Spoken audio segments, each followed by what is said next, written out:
आपकी जय हो। मैं आपसे एक ही प्रश्न करना चाहता हूँ। सुखदेव महाप्रभु मुस्कुरा के बोले, बोलो राजन। अतः वृक्षामि संसिद्धिं योगिनां परमं गुरुं पुरुषस्येह यत् कार्यं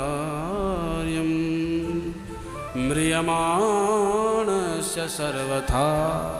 महाराज, इस संसार में सभी मरण धर्मा हैं, सब मरने वाले हैं। कोई है जो गारंटी कार्ड लेके घूम रहा हो कि हम तो मरेंगे नहीं? मरेंगे सब, और कब मरेंगे ये कोई नहीं बता सकता। बड़े से बड़ा ज्योतिषी आ जाए वो भी नहीं बता सकता। ये बता सकता है कि आजकल राहु की दशा है, केतु की दशा है, ये होगा, एक्सीडेंट होगा, ये होगा। और मरेगा कब ये कोई नहीं बता सकता, और मरने वाले सब हैं। तो प्रभु मैं पूछना चाहता हूँ, जिसकी मृत्यु सन्निकट हो उसको क्या करना चाहिए? क्या करना चाहिए, क्या नहीं करना चाहिए? क्या भजना चाहिए, क्या नहीं भजना चाहिए? क्या त्यागना चाहिए, क्या नहीं त्यागना चाहिए? किम करणीयम, किम अकरणीयम, किम त्याजनीयम, किम ग्रहणीयम? आप सब कुछ बताइए। विमुग्ध हो गए इस प्रश्न पर सुखदेव महाप्रभु। क्योंकि प्रश्न क्या है कि जिसकी मृत्यु सन्निकट हो और 7 दिन में होने वाली हो उसको क्या करना चाहिए? और मरने वाले कोई परीक्षित थोड़े ही हैं, हम सब मरने वाले हैं। तो परीक्षित का प्रश्न अपने लिए नहीं है, वो सबके लिए पूछ रहे हैं। इसलिए प्रसन्न हो गए सुखदेव महाप्रभु। वाह राजन, क्या प्रश्न पूछा है। 7 ही तो दिन होते हैं, रवि सोम मंगल बुध बृहस्पति शुक्र शनि, और इन्हीं सप्त दिवसों में प्रत्येक प्राणी को काल का ग्रास बनना होगा। कोई मंगल को जाएगा, कोई बुध को, कोई शनिवार को खिसक जाएगा, और जाएंगे सब इन्हीं दिनों में। तो विमुग्ध होकर के सुखदेव महाप्रभु कहते हैं कि वर्यानेस्ते प्रश्न कृतो लोकहितो नृप आत्मवित सम्मतः पुंसां श्रोतव्यादिषु पर। वरियान थे प्रश्न, तुम्हारा प्रश्न श्रेष्ठ है। तुमने सबके कल्याण के लिए प्रश्न किया है राजन। जो साधु लोग होते हैं वो ऐसे ही प्रश्न करते हैं। तुमने सत्य कहा राजन। ये जीव दिन भर हाय हाय हाय हाय लगा रहता है। हाय पैसा, हाय मेरे बच्चे, हाय मेरी पत्नी, और रात में या तो सो जाता या विषयों में रत रह जाता है। तो दिन भर हाय हाय, रात में बस विषयों में रत रहता है। सारा जीवन यूं ही बर्बाद कर देता है। निद्रया ह्रियते नक्तम व्यवायेन च भावय दिवाचार्थे हया राजन कुटुंब भरणे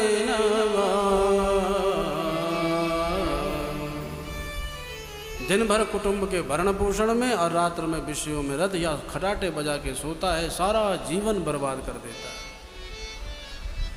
और आश्चर्य ये है राजन, अपने कंधे पर न जाने कितनों को फूंक के आ गया। दादाजी को ले गया, दादी जी को ले गया, अपने चाचा चाची सबको, माता पिता सबको फूंक के आ गया। पर इसको अभी तक ये होश नहीं आया कि अब मेरा नंबर है, मुझे भी तो कुछ करना चाहिए अपनी तैयारी के लिए। तो पश्चन नपि न पश्यति, देखते हुए भी अंधा बन जाता है। एक कबूतर था, उड़ता हुआ जा रहा था। इतने में रास्ते में एक डाली पर रुका, तो इतने में बिल्ली दिखाई पड़ी। तो कबूतर ने बिल्ली को देखा तो घबरा गया, तो इसने नेत्र बंद कर लिए। अब कबूतर निश्चिंत हो गया, अरे अब मुझे बिल्ली नहीं दिख रही। पर इस मूर्ख को समझाया जाए कि तुझे तो बिल्ली नहीं दिख रही, पर बिल्ली तुझे अभी भी देख रही है।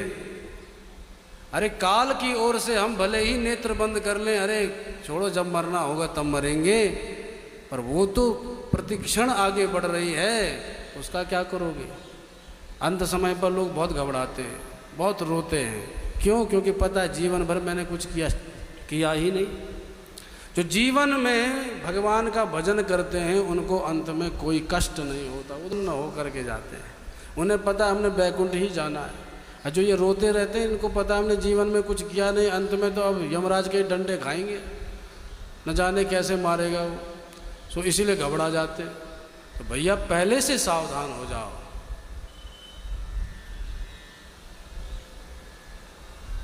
हम जिन संबंधियों को अपना मान रहे हैं वो हमारे भी एक सीमा तक ही हमारे होते हैं।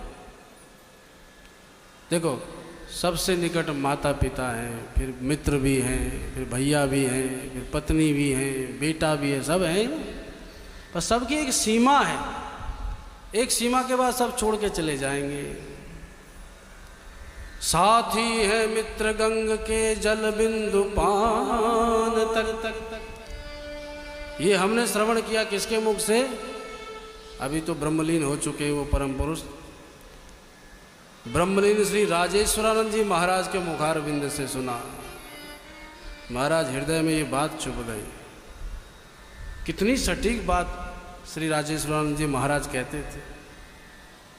और देखो राम कथा के जगत में उनके जैसा वक्ता दूसरा नहीं हुआ, और आगे होगा वो तो पता नहीं, पर अभी तक तो नहीं हुआ।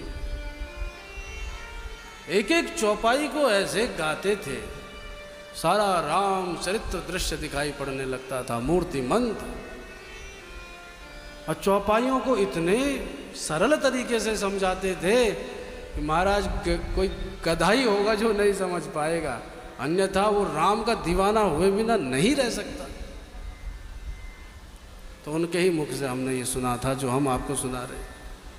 प्रत्येक परिजन के संबंध की एक सीमा है। तो साथी कब तक है? पत्नी कब तक साथ देती है? बेटा कब तक साथ देता है? परिवार कब तक साथ देते हैं? ध्यान से सुन लो। और असली साथी कौन है वो भी सुन लो। साथी है मित्र गंग के जल बिंदु पान तक तक।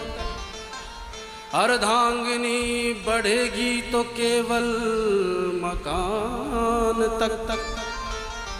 परिवार के सब लोग चलेंगे श्मशान तक। और बेटा भी हक निभाएगा तो अग्निदान तक।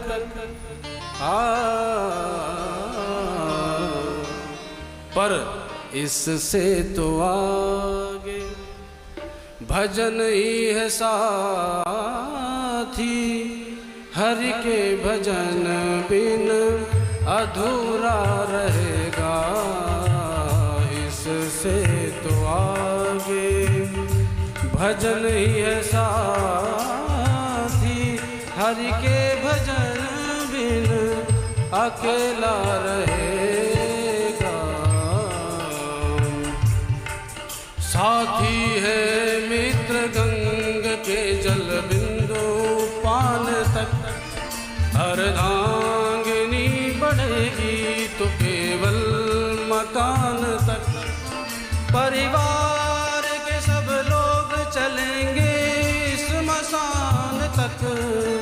बेटा भी हक निभाएगा तो अग्निदान तक।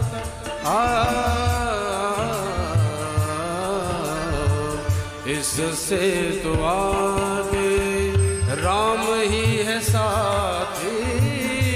राम के बिना तू अकेला रहेगा। इससे तो आगे भजन ही है साथी। हरि के भजन बिन अकेला रहेगा। तो सबकी एक सीमा है, इसलिए सावधान हो जाओ। जिस पत्नी के लिए इतना कर रहे हो उसकी भी सीमा है। जिस बेटे के लिए अपना स्वरूप ही तुमने खो दिया, दिन भर भाई पैसा, मेरा बेटा कितना आगे बढ़ेगा, बेटा कितना, अरे वो भी छोड़ के चला जाएगा। पर जो राम हमारे सगे संबंधी सदा सर्वदा सर्वकाल से हैं, उन राम की ओर तो हम देखते ही नहीं। इसलिए संबंधियों को आगे बढ़ाओ पर एक सीमा तक। बोलो भक्तवत्सल भगवान की।